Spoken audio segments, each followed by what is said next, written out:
दीप्त्रे ज्वालापरिवृताय सर्वारिष्टविनाशाय सर्वसम्पत्कराय सर्वदिक्शोभनकराय सहस्रज्वालाय परमात्मने परब्रह्मणे परञ्ज्योतिषे हुं फट् स्वाहा।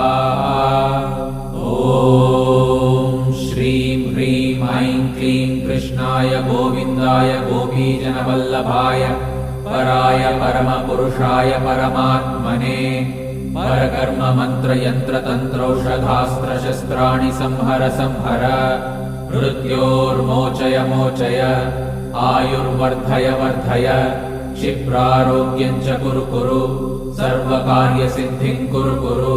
ॐ नमो भगवते महासुदर्शनाय दीप्त्रे ज्वालापरिवृताय सर्वारिष्टविनाशाय सर्वसम्पत्कराय सर्वदिक्शोभनकराय सहस्रज्वालाय परमा